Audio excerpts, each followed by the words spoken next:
ہاجرہ سے علیحدگی کے بعد گاؤں میں میرا آنا جانا جو پہلے بھی کم ہی تھا مزید کم ہو گیا، لیکن گاؤں والوں سے میرا رشتہ اس وقت تک نہیں ٹوٹا جب تک گاؤں والے ٹریکٹر نامی فتنے سے آشنا نہیں ہوئے۔ اس فتنے نے گاؤں سے میرا رابطہ آج سے تقریباً 25 سال پہلے اسی طرح منقطع کر دیا تھا جیسے پیٹرول سے چلنے والا مصنوعی جندر آج حقیقی زندگی سے میرا رابطہ ہمیشہ کے لیے منقطع کر رہا ہے۔ اگرچہ گاؤں میں میری زرعی زمین نہ ہونے کے برابر تھی اور میں اس کی بوائی اور کٹائی کا کام تنہا بھی کر سکتا تھا، لیکن اس کے باوجود فصلوں کی کٹائی کے موسم میں مجھے لوگوں کی لیتریاں نکالنے ہر حال میں گاؤں جانا پڑتا تھا۔ ان دنوں لیتریوں کے بغیر گاؤں کی زندگی کا تصور ہی نہیں کیا جا سکتا تھا۔ گاؤں کی تمام فصلوں اور گھاس وغیرہ کی کٹائی اور گاہی لیتری کی صورت میں مشترکہ طور پر ہوتی تھی۔ فصلیں تیار ہوتے ہی گاؤں کے تمام افراد مل کر گاؤں کے ایک سرے سے ان کی کٹائی بلا تفریق شروع کرتے اور ہفتہ 10 دنوں میں پورے گاؤں کی فصلوں کا صفایا کر دیتے تھے۔ کٹائی کا موسم شروع ہوتے ہی گاؤں کے وہ لوگ بھی جو نوکری پیشہ ہوتے یا کاروبار اور محنت مزدوری کرنے شہر گئے ہوتے گاؤں پلٹ آتے اور لیتری میں بڑھ چڑھ کر حصہ لیتے۔ لیتری سے غیر حاضری کو اچھا نہیں سمجھا جاتا تھا اور جو شخص بغیر کسی مجبوری کے مسلسل 3 لیتریوں سے غائب ہوتا نہ صرف اس کی فصل کھڑی گلتی سڑتی رہتی بلکہ وہ گاؤں میں بھی تنہا رہ جاتا تھا۔ مجھے نہیں معلوم اس سراسر رضاکارانہ تنظیم کا آغاز کب ہوا، شاید زرعی دور کے آغاز ہی سے، جب انسان نے خانہ بدوشی کی زندگی ترک کر کے سکونت اختیار کی اور مل جل کر رہنا سیکھا، تو اس نے ایک اجتماعی معاشرے کے قیام کے لیے اس رسم کو ایجاد کیا اور پھر یہ نسل در نسل منتقل ہوتی ہوئی ہم تک پہنچی۔ میرے باپ کو میری ماں کی موت کے بعد اسی لیتری نے اپنی ذات برادری سے جوڑے رکھا۔ وہ کم گو ہونے کے ساتھ ساتھ مردم بیزار بھی تھا، لیکن وہ بھی کٹائی کا موسم شروع ہوتے ہی جندر کی دیوار میں ٹھونکی لکڑی کی میخ سے لٹکا اوزاروں کا تھیلا اتارتا، اس میں سے درانتی اور لوہے کی ریتی نکالتا اور درانتی کے دندانے جو گزشتہ موسم میں گھس چکے ہوتے تیز کرنا شروع کر دیتا۔ پھر جو ہی اسے کٹائی کے آغاز والے دن کی اطلاع ملتی، فجر دم مقررہ مقام پر پہنچ جاتا۔ کٹائی شروع کرنے سے پہلے گاؤں کے کسی ایسے بزرگ کو جو چل پھر سکتا ہو پورے گاؤں کے کھیتوں کا دورہ کرایا جاتا تھا۔ وہ گاؤں کے مشرقی حصے میں موجود پہلے کھیت سے لے کر مغرب کے آخری کھیت تک فصلوں کا معائنہ کرتا، مختلف کھیتوں سے گندم کے سٹے توڑ کر ہتھیلی پر مروڑتا، اگر مکئی کی فصل ہوتی تو کھڑے ٹانڈوں سے چھلیوں کو چھیلتا اور کٹائی کے آغاز والے دن اور مقام کا تعین کرتا۔ کٹائی کے آغاز سے ایک دن پہلے تمام لوگ مسجد میں جمع ہوتے اور جو موجود نہ ہوتے انہیں وہاں موجود افراد کے ذریعے کٹائی کے آغاز والے دن اور مقام کے بارے میں مطلع کر دیا جاتا۔ مقررہ دن نماز فجر کے بعد تمام لوگ مقررہ مقام پر 2 صفیں بنا کر کھڑے ہو جاتے۔ اگلی صف درانتی بردار لوگوں کی ہوتی، جبکہ اس سے پچھلی صف جو نسبتاً چھوٹی ہوتی درانتیوں سے تہی مولوی صاحب برکت کے لیے دعا کراتے۔ جو ہی دعا ختم ہوتی اور وہاں موجود میراثی اپنے گلوں میں لٹکے ڈھولوں پر ڈنڈے برسانا شروع کرتے، اگلی صف کھیتوں میں گھس جاتی اور درانتیاں چلنے کی آواز بلند ہونا شروع ہو جاتی، جبکہ پچھلی صف میں موجود لوگ کٹی ہوئی فصل کے گٹھڑے بنا کر متعلقہ زمین مالک کے گھر پہنچانا شروع کر دیتے۔ ناشتے اور کھانے کا انتظام کسی ایک ہی گھر میں کیا جاتا تھا۔ اس گھر کا تعین فصلوں کی مقدار اور کٹائی کرنے والوں کی تعداد کو مد نظر رکھ کر کیا جاتا، تاکہ ناشتے یا کھانے کے وقت تک لیتری کہاں تک پہنچ چکی ہوگی، جبکہ اس کے اخراجات ان تمام لوگوں کے ذمے ہوتے جن کی فصل کاٹی جا رہی ہوتی، لیکن حصہ بقدر جثہ کے کلیے کے تحت یہ اخراجات فصل کی مقدار کے مطابق تقسیم کیے جاتے تھے۔ اگلے دن یہ انتظام کوئی اور گھر سنبھال لیتا تھا اور اخراجات ان دوسرے لوگوں کے ذمہ لگا دیے جاتے جن کی فصل اس دن کاٹی جا رہی ہوتی۔ دن کا کھانا عموماً سادہ ہوتا، جبکہ رات کے کھانے میں لیتری میں شریک لوگوں کی توازو دیسی گھی اور مرغ یا بکرے وغیرہ کے گوشت سے کی جاتی تھی۔ گندم کی کٹائی کے دنوں میں چونکہ گرمی ہوتی، اس لیے دوپہر کے کھانے کے بعد 2-3 گھنٹے کا وقفہ ہوتا، جبکہ مکئی کی کٹائی کے دنوں میں معتدل موسم کے باعث دن کے کھانے کے فوراً بعد دوبارہ کٹائی شروع کر دی جاتی اور مغرب کی اذانوں تک جاری رہتی۔ جس دن مسجد میں کٹائی کا اجلاس ہوتا، سرے شام ہی مجھے اس کی اطلاع پہنچا دی جاتی۔ اس رات میں 2 چونگے اکٹھی کھارے میں پلٹاتا اور جندر کے پچھواڑے جا کر کٹھے کے کنارے لگے لکڑی کا پشتا بھی تھوڑا کھینچ کر اوپر کر دیتا، تاکہ جندر کے چرخے کی طرف پانی کا بہاؤ کچھ کم ہو اور جندر کی رفتار دھیمی رہے اور وہ چونگ پیسنے میں زیادہ دیر لگائے کہ میں زیادہ دیر تک سکون کی نیند سو سکوں اور صبح تازہ دم ہو کر لیتری میں شرکت کر سکوں۔ نماز فجر کے بعد میں پانی موڑ کر جندر بارتا، پاٹوں کے آگے بکھرا ہوا آٹا بوریوں میں ڈال کر کوچی سے کمرے کی صفائی کرتا، پھر اپنی درانتی جس کے دندانوں پر ریتی پہلے ہی پھیری جا چکی ہوتی نکالتا، اندھیرے میں اس کے دندانوں پر ہاتھ پھیر کر ان کی دھار کو محسوس کرتا، اپنا صافہ مونڈھے پر رکھتا اور جندر کے دروازے کو جندرا چڑھا کر گاؤں کی راہ لیتا۔ او پھٹے میں پہاڑی عبور کر کے گاؤں میں داخل ہو رہا ہوتا۔ اگرچہ میرا گھر اسی راستے میں پڑتا ہے، لیکن میں شاذ ہی گھر کے صحن کی طرف جاتا۔ جب میں لیتری آغاز کرنے کے لیے طے کیے گئے مقام پر پہنچتا تو وہاں اور لوگ بھی پہنچ چکے ہوتے اور میں سیدھا درانتی بردار صف میں کھڑا ہو جاتا کہ مجھے فصل کے گٹھے اٹھا کر گھروں تک پہنچانا کٹائی کی نسبت مشکل لگتا تھا۔ دن بھر کٹائی کے بعد رات کا کھانا کھاتے ہی میں دوبارہ جندر کا رخ کرتا اور کوئی بھاری چونگ کھارے میں اونڈیل کر نیند کے آغوش میں چلا جاتا، لیکن دن بھر کی تھکاوٹ کے باوجود جو ہی دانے ختم ہوتے اور جندر کی آواز تبدیل ہوتی، میری آنکھ کھل جاتی اور مجھے دوبارہ نئی چونگ کھارے میں اونڈیلنے اور کھائی میں پڑے آٹے کو سمیٹنے کے لیے اٹھنا پڑتا۔ فصلوں کی کٹائی کے آغاز سے پہلے ہی گاؤں کی خواتین اپنے گھروں کے صحنوں یا کھلیانوں کی گارے سے لپائی شروع کر دیتی تاکہ گاہنے کے لیے راہ ہموار کی جا سکے۔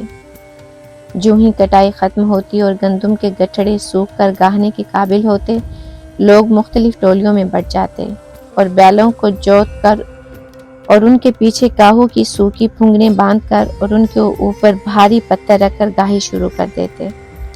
بچے ان پتھروں کے اوپر بیٹھ کر سواری کا مزہ لیتے اور ہاتھوں میں کاہو کی پتلی سوٹیاں لیے بیلوں کو ہنکارتے۔ جب گندم کے گٹھے بھوسے کی شکل اختیار کر چکتے اور دانے جھڑ چکتے تو مرد ترنگلیں لے کر ہوا کا رخ بھانپتے اور بھوسا اڑاتے، جس سے دانے ایک طرف جبکہ بھوسا اڑ کر دوسری طرف جا گرتا۔ اگلے 1-2 دنوں میں صحن میں ایک طرف دانوں کی جبکہ دوسری طرف بھوسے کی ڈھیریاں بنی ہوتی۔ باقی کا کام گھر کے افراد خود سنبھال لیتے۔ مرد بھوسی کو ٹھکانے لگانے کا کام شروع کر دیتے، جبکہ عورتیں چھاج لے کر دانوں کو مزید صاف کرنے کا کام شروع کر دیتی۔ غلے کی مکمل صفائی کے بعد اسے تولا جاتا اور غریب غربا کے لیے الگ کر کے ان کے گھر میں پہنچا دیا جاتا۔ مکئی کی فصل کی کٹائی کے بعد اسے کھیت ہی کے ایک سرے میں گٹھے بنا کر کھڑا کر دیا جاتا تاکہ اس کے بھٹے اچھی طرح سوکھ جائیں۔ ان گٹھوں کو کھڑا کرنے کے لیے قریبی جنگل سے چیڑ کے لمبے ڈال کاٹ کر لائے جاتے۔ ڈال کا ایک سرا کھیت کے کسی کونے میں موجود ٹیلے میں ٹھونکا جاتا، جبکہ دوسری طرف اسے سہارنے کے لیے 4-4 فٹ کے 2 شاخے بالے زمین میں ٹھونک کر اوپر سے آپس میں ملا دیے جاتے، پھر اس کے دونوں طرف مکئی کے گٹھے کھڑے کر دیے جاتے۔ ہفتہ بھر بعد جب مکئی مکمل طور پر سوکھ جاتی تو عورتوں کی ایک ٹولی گٹھے اٹھا کر زمین پر رکھتی اور چھلیاں علیحدہ کرنے کا عمل شروع کر دیتی۔ یہ کام صرف خواتین ہی کرتی، مردوں کا کام صرف چھیلی ہوئی چھلیوں کو گھر تک پہنچانے تک محدود ہوتا۔ کچھ دنوں تک یہ چھلیاں گھروں کے صحنوں میں مزید سوکھنے کے انتظار میں پڑی رہتی، پھر ان کے کوٹنے کا عمل شروع ہوتا۔ کوٹنے کا یہ عمل بھی کٹائی کی طرح مشترکہ ہوتا۔ ہر روز 8-10 لوگ، اس کا انحصار اس بات پر ہوتا کہ مکئی کتنی ہے، مل کر کسی ایک گھر کی مکئی کوٹتے۔ گندم گاہنے کا عمل ہمیشہ دن کو، جبکہ مکئی ہمیشہ رات کو کوٹی جاتی۔ باقی کا کام پھر سے عورتیں سنبھال لیتی اور چھاج لے کر دانوں کی صفائی کا کام شروع کر دیتی۔ ان دنوں گھروں کی تعمیر میں بھی لوگ رضاکارانہ طور پر حصہ لیتے۔ جب کوئی شخص نیا مکان بنوانے کا منصوبہ بناتا، گاؤں کے بیشتر لوگ اس میں بلا معاوضہ ہاتھ بٹانے آتے تھے۔ دیواروں کی چنائی کرنے والے مستری کے علاوہ کسی کو معاوضہ دینے کا رواج نہیں تھا۔ چونکہ اس علاقے میں ہر سال سردیوں میں برف پڑتی ہے، اس لیے یہاں بنائے گئے مکانوں کی چھتوں پر ٹنوں کے حساب سے مٹی ڈال دی جاتی تھی تاکہ چھت ٹپکنے سے محفوظ رہے۔ یہی وجہ ہے کہ مکان کی تعمیر کا سب سے اہم مرحلہ جنگل سے بھاری کڑیاں اور بالیں اٹھا کر لانا اور پھر چھت پر مٹی ڈالنا ہوتا تھا۔ کڑیاں لانے کے لیے لوگوں کی ایک پوری ٹولی جنگل کا رخ کرتی اور بھاری کڑی کے دونوں سروں پر کاہوں کے مضبوط ڈنڈے باندھ کر 4 آدمی اسے اٹھاتے اور چل پڑتے۔ جو ہی ان میں سے کوئی آدمی تھکتا، کوئی دوسرا اپنا کندھا بڑھا دیتا اور پہلا کڑی کے نیچے سے ایک طرف سرک جاتا۔ مٹی ڈالنے کے عمل کو پہوچی کہا جاتا تھا۔ پہوچی میں گاؤں کے ہر گھر سے ایک آدمی ضرور شرکت کرتا، حتیٰ کہ میں بھی، جو عمومی طور پر کم ہی گاؤں کا رخ کیا کرتا تھا، مکان کی پہوچی کرانے ضرور جایا کرتا تھا۔ لیتری، پہوچی اور اس طرح کی دوسری رضاکار تنظیموں نے لوگوں کو ایک دوسرے سے باندھ رکھا تھا اور ان کے بغیر گاؤں میں کسی بڑے کام کا تصور تک نہیں کیا جا سکتا تھا۔ لوگ جنازے کو تو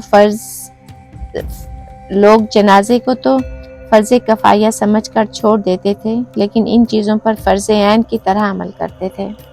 یہاں تک کہ گاؤں کے مولوی صاحب ان لوگوں کو تو معاف کر دیتے تھے جو صرف نماز عید پڑھنے سال کے بعد مسجد کا رخ کرتے، لیکن لیتری سے غیر حاضر ہونے والوں کو یوں دیکھتے تھے جیسے وہ کافر ہوں۔ میرا ماموں، جو اپنے والدین کی اکلوتی نرینہ اولاد اور گاؤں کا پہلا میٹرک پاس تھا، واحد آدمی تھا جس نے ان رسموں سے خاموش بغاوت کی تھی۔ وہ اپنی تعلیم مکمل ہونے کے بعد شہر چلا گیا تھا اور وہاں اسے ایک سرکاری ادارے میں اچھی نوکری مل گئی تھی۔ شروع میں تو وہ بھی کٹائی کے موسموں میں گاؤں آ جاتا، لیکن رفتہ رفتہ وہ لیتری سے غیر حاضر رہنے لگا اور اپنی فصل دوسرے گاؤں سے مزدور منگوا کر کٹوانے اور گاہوانے لگا۔ پھر اس نے اپنی زمین کسی کو ٹھیکے پر دے دی، جو اس کے حصے کے دانے ہر سال شہر پہنچا دیا کرتا تھا۔ جب وہ مرا اور اس کے بیٹے اس کی میت لے کر گاؤں آئے تو اس کی قبر مجھے اور اس کے 2 بیٹوں کو تنہا کھودنا پڑی تھی کہ گاؤں کا کوئی بھی آدمی اس کی قبر کھودنے نہیں آیا تھا۔ تاہم جنازے میں پورا گاؤں شریک ہوا تھا کہ اس نے بھی کسی کا جنازہ نہیں چھوڑا تھا، اور اگر وہ کسی وجہ سے نہیں آ سکا تو اپنی بیوی یا بیٹی کو ضرور بھجوایا تھا۔ معلوم نہیں کہ یہ میرے ماموں کی روح کی بد دعا تھی یا اتفاق۔ اس کی موت کے اگلے ہی سال علاقے میں ٹریکٹر اور تھریشر آ گئے۔ اس سال کٹائی تو لیتری کے ذریعے ہوئی، مگر گاہی تھریشر کے ذریعے۔ اس بار کھلیان اور صحن یوں ہی لیپے پڑے رہ گئے اور فصلیں صحنوں یا کھلیانوں میں اکٹھی کرنے کے بجائے گاؤں سے گزرنے والی سڑک کے کنارے پہنچائی گئیں اور وہیں تھریشر کے ذریعے گاہی گئیں۔ گاؤں کے لوگوں کے لیے یہ انقلاب عظیم تھا۔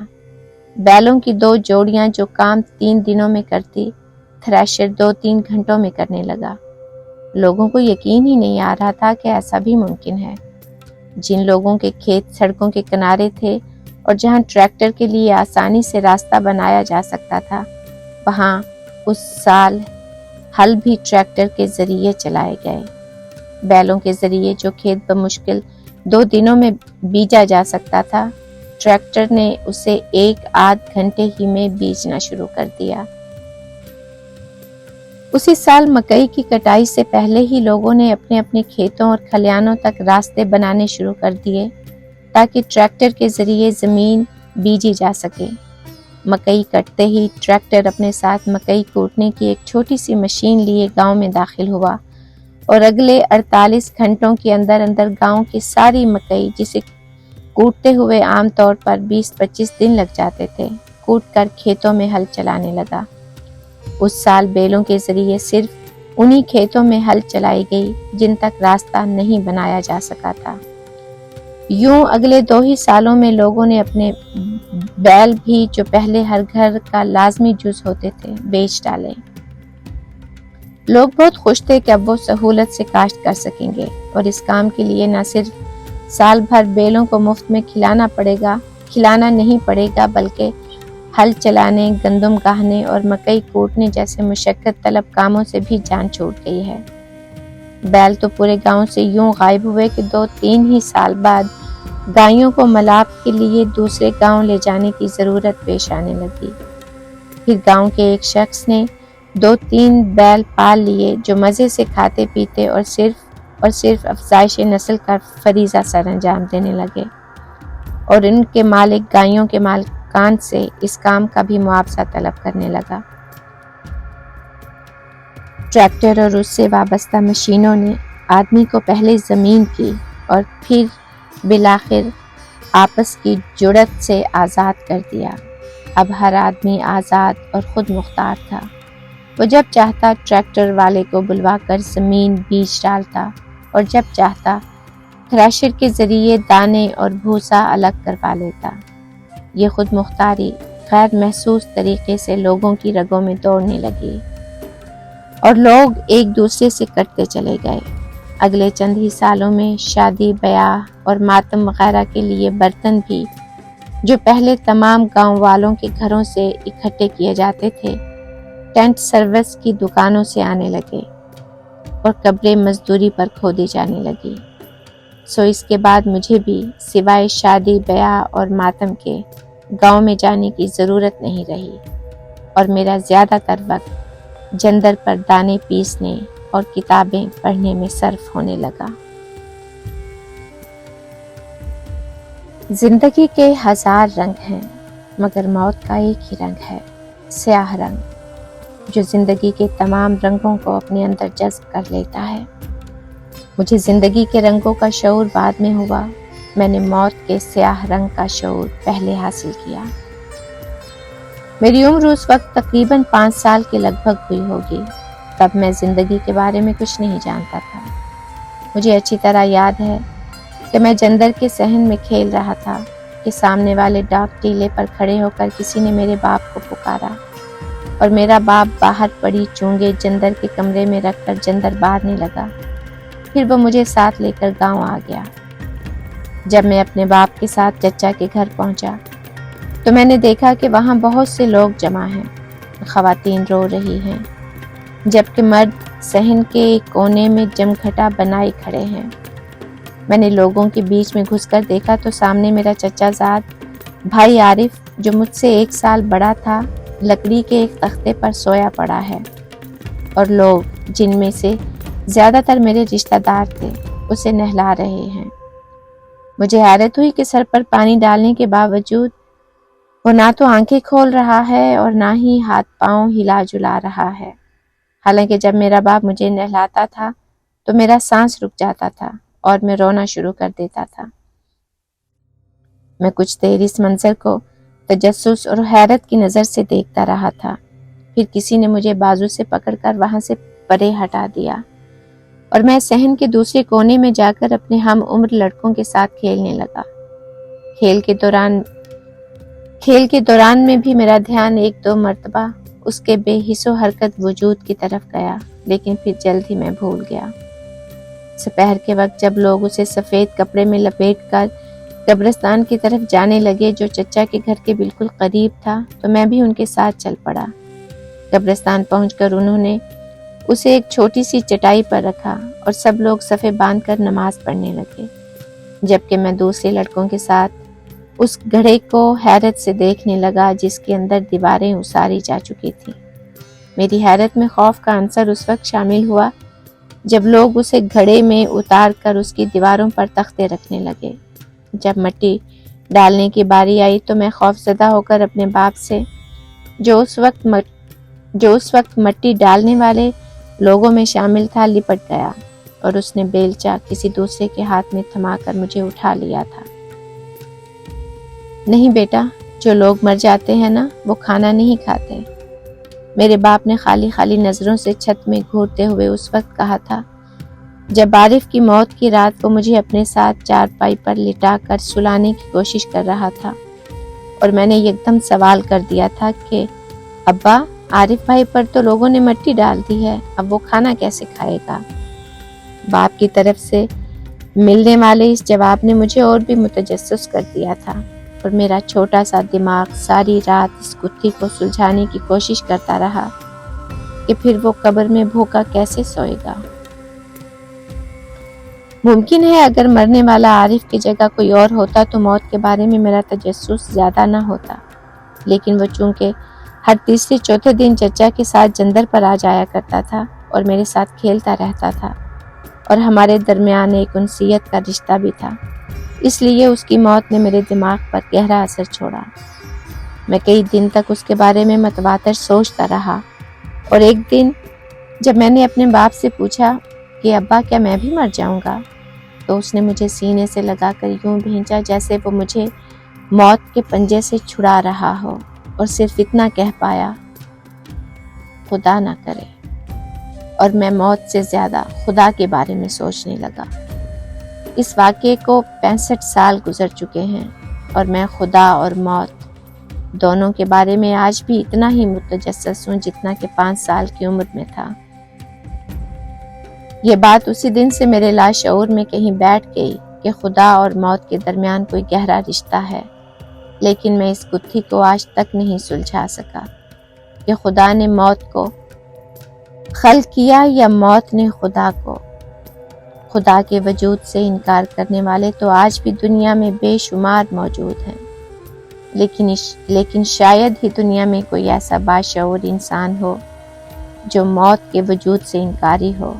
موت پر سب کا ایمان ہے، ہر باشعور انسان کو موت کا بھی اتنا ہی یقین ہوتا ہے جتنا کہ زندگی کا، لیکن وہ اس سے صرف نظر کر کے خود کو محفوظ سمجھتا رہتا ہے، جیسے کبوتر بلی کو دیکھ کر آنکھیں بند کر لیتا ہے اور سمجھتا ہے کہ اب وہ اس کے خونخوار پنجوں کی پہنچ سے دور ہے۔ میں نے 5 سال کی عمر کے بعد خود کو کبھی موت کی پہنچ سے دور نہیں سمجھا، لیکن اسے کبھی اتنا قریب بھی نہیں پایا جتنا گزشتہ 45 دنوں سے پا رہا ہوں، اور اب گزشتہ شام سے تو میں اسے دنیا کی ہر شے سے، حتیٰ کہ اپنے آپ سے بھی زیادہ نزدیک محسوس کر رہا ہوں۔ میں نے ہمیشہ یہی سنا ہے کہ موت آتی ہے تو انسان مر جاتا ہے، لیکن میرے خیال میں موت کہیں باہر سے وارد نہیں ہوتی، وہ زندگی کی سرشت میں شامل ہوتی ہے۔ جو ہی کسی وجود میں زندگی ترتیب پاتی ہے، موت بھی اس میں پناہ حاصل کر لیتی ہے، اور زندگی کو اس وجود سے باہر دھکیلنے کا عمل شروع کر دیتی ہے۔ جس وجود کی زندگی جتنی طاقتور ہوتی ہے، وہ اتنے ہی طویل عرصے تک وہاں قدم جمائے رکھتی ہے، مگر کب تک؟ آخری فتح تو موت ہی کی ہونی ہے۔ یہ میری موت جو اب میری زندگی پر فتح پانے والی ہے، اس نے اپنی کوششوں کا آغاز اسی وقت کر دیا تھا جب میں نے پہلا سانس لیا تھا۔ یوں میرا پہلا سانس اپنی موت کی طرف میرا پہلا قدم بھی تھا۔ شاید میری موت کو ابھی 15-20 سال مزید تگودو کرنا پڑتی، لیکن میرے بیٹے نے نہ صرف اس کا کام آسان بنا دیا، بلکہ ایک تہذیب کے انہدام میں بھی اپنا حصہ ڈال دیا۔